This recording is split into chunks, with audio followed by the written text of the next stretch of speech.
আজ আমি পাঠ করব সুনীল গঙ্গোপাধ্যায়ের লেখা কবিতা হঠাৎ নীরার জন্য। বন্ধুরা, তোমাদের যদি সুনীল গঙ্গোপাধ্যায়ের লেখা কবিতা ভালো লাগে, তাহলে আমার আজকের কবিতা তোমাদের জন্য। বাসস্টপে দেখা হলো 3 মিনিট, অথচ তোমায় কাল স্বপ্নে বহুক্ষণ দেখেছি। ছুরির মতো বেঁধে থাকতে সিন্ধু পারে দিক চিহ্নহীন।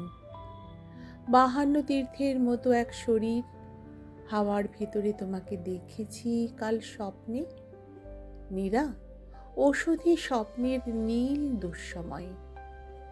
দক্ষিণ সমুদ্র দ্বারে গিয়েছিলে কবে, কার সঙ্গে? তুমি কি আজই ফিরেছ? স্বপ্নের সমুদ্র সে কি ভয়ঙ্কর, ঢেউহীন, শব্দহীন, যেন 3 দিন পরেই আত্মঘাতী হবে। হারানো আংটির মতো দূরে তোমার দিগন্ত, 2 উরু ডুবে কোনো জোয়ারির সঙ্গিনীর মতো। অথচ একলা ছিলে ঘোরতর স্বপ্নের ভেতর, তুমি একা। 1 বছর আমি ঘুমোবো না। স্বপ্ন দেখে কপালের ঘাম ভরে মুছে নিতে বড় মূর্খের মতো মনে হয়, বরং বিস্তৃতি ভালো। পোশাকের মধ্যে ঢেকে রাখা নগ্ন শরীরের মতো লজ্জাহীন।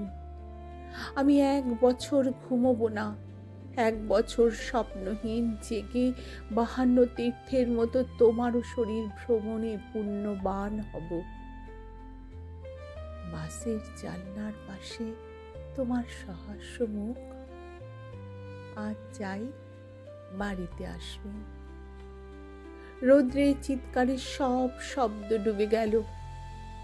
একটু দাঁড়াও, কিংবা চলো লাইব্রেরির মাঠে। বুকের ভেতরে কেউ এই কথাগুলো বলেছিল। আমি মনে পড়া চোখে সহসা হাত ঘড়ি দেখে লাফিয়ে উঠেছি। রাস্তা, বাস, ট্রাম, রিক্সা, লোকজন ডিগবাজির মতো পার হয়ে যেন ওরাং ওটাং 4 হাত পায়ে ছুটে পৌঁছে গেছি অফিসের লিফটের দরজায়। বাস স্টপে 3 মিনিট, অথচ তোমায় কাল স্বপ্নে বহুক্ষণ।